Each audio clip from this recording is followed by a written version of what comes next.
మరియ చాలా అద్భుతమైన స్పందన మనం ఇక్కడ చూస్తున్నాం. ఏంటంటే మార్త వచ్చింది, మేరీ మేరీ నిన్ను యేసుక్రీస్తు పిలుస్తూ ఉన్నాడు అంటేనే మరియ లేచి ఏడ్చుకుంటూ యేసు దగ్గరికి బయలుదేరింది. కానీ చుట్టూ ఉన్నవారు ఏమనుకున్నారంటే లాజర్ దగ్గరికి వెళ్తుందేమో అనుకున్నారు. తన సహోదరుడు చనిపోయాడు కదా, ఏడవటానికి వెళ్తుందేమో అని. ఎనీ లాజికల్లీ థింకింగ్ పర్సన్, మామూలుగా యావరేజ్గా మనం సాధారణంగా ఆలోచించే ఏ వ్యక్తి అయినా కూడా ఆలోచించినట్లే వాళ్ళు ఆలోచించారు. తన సహోదరుడు చనిపోయాడు కాబట్టి అక్కడికి వెళ్ళి ఏడ్చడానికి వెళ్తుందేమో అని తను అనుకున్నాడు. కానీ మరియ వారందరినీ సర్ప్రైజ్ చేసి యేసుక్రీస్తు దగ్గరికి వెళ్తూ ఉంది. ప్రియులారా, ఈ మాట గురించి నేను ధ్యానం చేస్తూ ఉన్నప్పుడు ఒక చక్కటి దృశ్యాన్ని దేవుడు నా కళ్ళ ముందు ఉంచాడు. ఒకవైపున లాజరు ఉన్నాడు, ఒకవైపున యేసు ఉన్నాడు. మరియ ఇక్కడి నుంచి బయలుదేరింది. లాజరు దగ్గర మరణం ఉంది, యేసు దగ్గర జీవం ఉంది. లాజరు ఒక సమస్యగా ఉన్నాడు, ఇప్పుడు యేసు సమస్యను తీర్చే వ్యక్తిగా ఉన్నాడు. లాజరు హోప్ లేని విధంగా, నిరీక్షణ లేని విధంగా ఉంది పరిస్థితి. నిరీక్షణ ఇచ్చే విధంగా యేసుక్రీస్తు ఇక్కడ నిలిచాడు. సాధారణంగా ప్రియులారా, వాళ్ళందరూ ఆలోచించినట్టు మనం కూడా ఆలోచిస్తే మన దారి లాజరు వైపే వెళ్తుంది.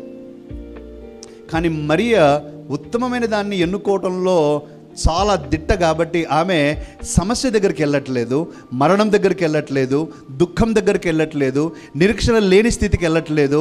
ఆమె ఎక్కడికి వెళ్తూ ఉంది? జీవం దగ్గరికి వెళ్తూ ఉంది, సొల్యూషన్ ఇచ్చే యేసు దగ్గరికి వెళ్తూ ఉంది, సంతోషాన్ని ఇచ్చే యేసు దగ్గరికి వెళ్తూ ఉంది. Amen, praise the lord. క్రీస్తునందు ప్రియులారా, సమస్యలు అనేటువంటివి నిరంతరం మన తోడుగా నీడలాగా ప్రయత్నం చేస్తూనే ఉంటాయి. చీకటి వచ్చినప్పుడు నీడ కనిపించదు, కానీ మరి పగలైతే ఆ నీడ కనిపిస్తుంది. సమస్యలనే లేని సమయం అనేది లేదు ప్రియులారా. సాతాను కొన్నిసార్లు మనకు అబద్ధం చెప్తాడు. ఏమని అబద్ధం చెప్తాడంటే, ఇదిగో ఈ 2 సమస్యలు తీరిపోతే నీ జీవితంలో ఇక సమస్యలే లేవు, ఇక నువ్వు హ్యాపీగా ఉండొచ్చు, సమస్యలు లేని జీవితం. ప్రియులారా, సమస్యలు లేని జీవితం అంటూ ఏది లేదు అని దయచేసి జ్ఞాపకం చేసుకోండి. ఇది నెగిటివ్గా చెప్పటం కాదు, వాక్యానుసారంగా నేను గుర్తు చేస్తా ఉన్నాను. సమస్యలు ఎప్పుడు ఉంటాయి, కానీ సత్యం ఏంటంటే 100కి 100 సత్యం ఏంటంటే ఏ సమస్య వచ్చినా కూడా దాన్ని గెలవగలిగిన సత్తా, దాన్ని గెలవగలిగిన ప్రార్థన జీవితం నీకు దేవుడు ఇచ్చాడు. Amen, praise the lord. నువ్వు గెలవగలవు. Come whatever may in your win over that, you can easily overcome that. కానీ సాతాను చెప్పే అబద్ధాలు, నాకు సమస్యలు లేని జీవితం వస్తుంది, నేను సమస్యలు లేకుండా ఉండగలనని అనుకుంటే అది మనం పొరపాటు చేసినట్టే ప్రేమైన దేవుని బిడ్డలారా. మరియ మాత్రం సమస్యలు ఉన్నా కూడా తన సమస్య గురించి బాధపడట్లా.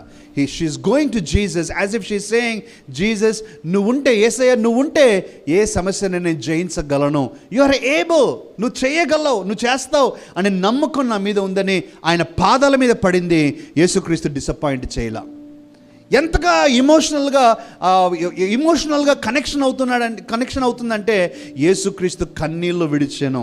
బైబిల్లో షార్టెస్ట్ వర్డ్స్ కదా, మరియ దగ్గరే మరియ సంభాషణలోనే రాస్తూ ఉన్నాడు యేసుక్రీస్తు కన్నీళ్ళు విడిచని రాయబడతా ఉంది. ఈరోజు ప్రేమైన దేవుని బిడ్డలారా, నీ జీవితంలో ఆ రైట్ పర్సన్ దగ్గరే నువ్వు ఆశ్రయం పొందాలి.